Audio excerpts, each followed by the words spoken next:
Hi everyone, this is a quick video on the kinematics equations. Most students at the beginning of an intro physics course focus on the graphical relationships between position, velocity, and acceleration. Well, once you understand those relationships, then you can make some algebraic models to describe uniformly accelerated motion as well. So that's what the topic of this video is. I'm going to show you where these equations come from and what the variables stand for and mean. First, I want to start by sketching on here kind of a generic velocity versus time graph. So velocity axis, time axis.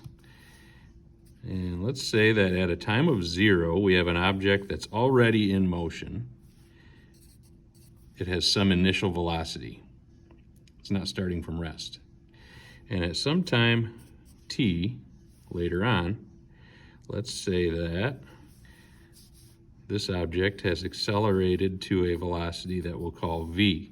So final velocity v, initial velocity v naught. And it takes a time of t to do that. So the graph would look something like this. That's supposed to be a straight line. So a couple things about this. It's a velocity graph. Most intro physics students know by this point that the area under this graph, I'm going to go ahead and shade it in, has a meaning. In fact, that area represents the displacement delta x. Area under. And the slope of this graph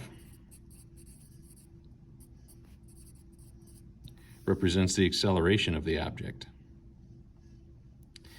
So I'm going to develop 3 of these kinematics equations. They're the 3 that are actually on the AP Physics 1 sheet. The first one is just simply, I call it the velocity function. And it's simply an equation for this graph. Any line on any graph could be characterized with y equals mx plus b. Well, in the case of this graph, we don't have a y-axis, we have a v-axis. So v equals, m is the slope, but we just said the slope is the acceleration. We don't have an x-axis, we have a time axis. And we don't really have a y-intercept, we have a v-intercept. This is the v-intercept.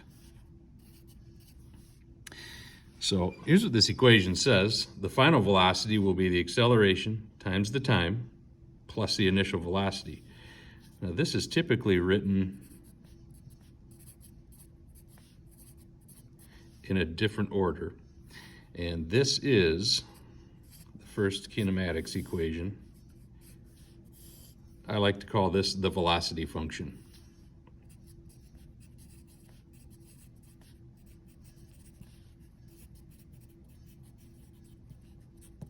Okay, that's the first kinematics equation. It's on your AP Physics 1 sheet. The next equation that I want to develop here is not the velocity function, but it's the position function. Excuse me. So let's go back to this idea that the displacement of the object, how far it's gone, in what way, is represented by the area under this. That's where we'll start. That area is actually made up of this rectangle and this triangle. So the area of this rectangle would be base times height for a rectangle.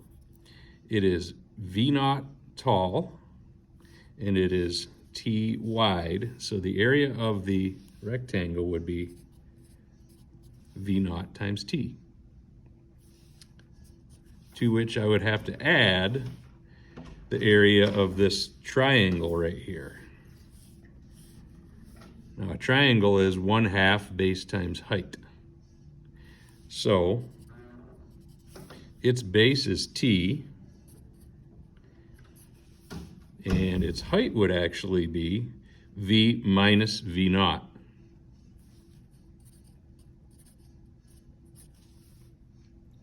Now, if we look back over here, if we take the velocity function, v minus v naught, if I take v naught away from each side, v minus v naught must equal at.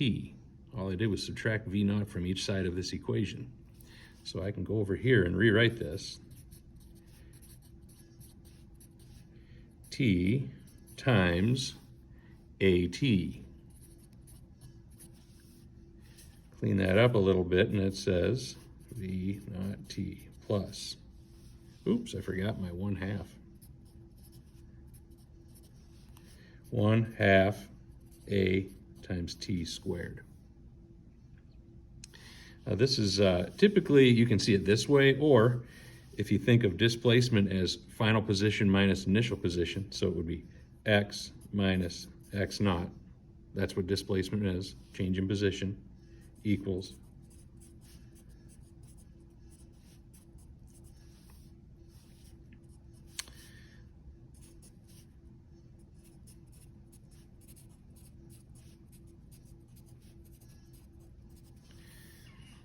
okay.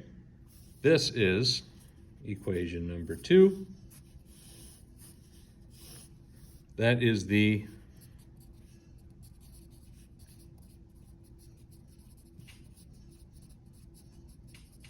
position function.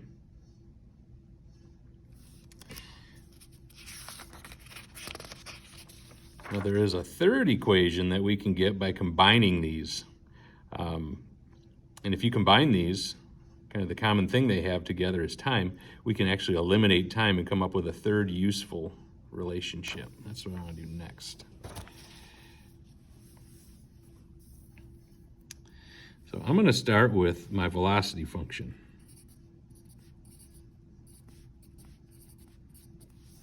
Now, I'm not expecting any of you to just know to do this. I'm showing you how it can be done. First, I want to square each side of this.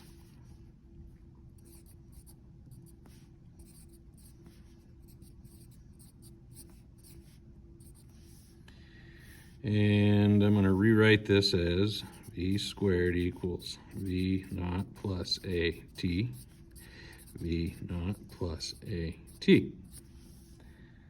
So, if I want to evaluate this side of it, I'm going to have to use my FOIL. Got to keep your math fresh, you know. So v squared equals, first, outside and inside. Now the outside is v naught at, and the inside is v naught at. So that's 2 v naught at's plus, and then the last would be at times at, or a squared t squared. So on the right side of this, what I'm actually going to do is pull 2a out of these two terms. So if I pull 2a out of this term, I'm left with v naught t. If I pull 2a out of this term, I'm left with half a, I took one of the a's out, t squared. Now, this looks like a big mess, but there's a reason that I pulled 2a out of here. I want you to look at what I'm left with, v naught t plus half at squared. Now let's go back. If you go back to the beginning of what I was writing here, v naught t plus half at squared is displacement. So I can take this v naught t plus half at squared and replace it with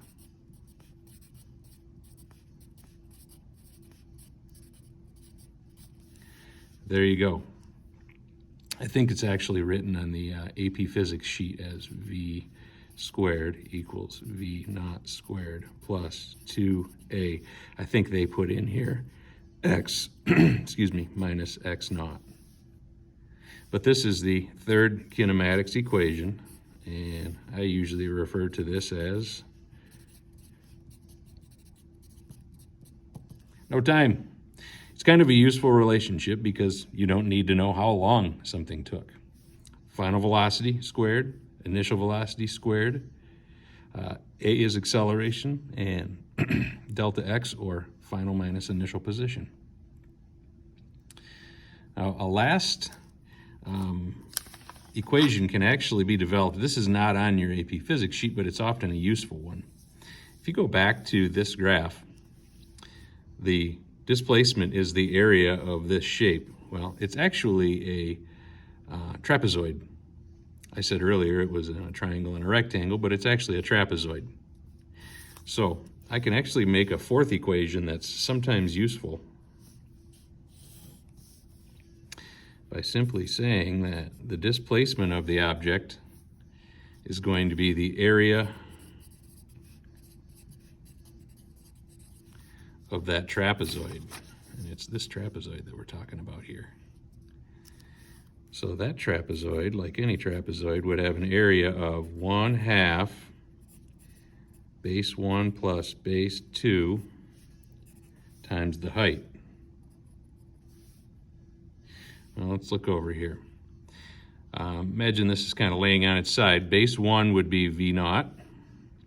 Base 2 would be V. It's V tall over here.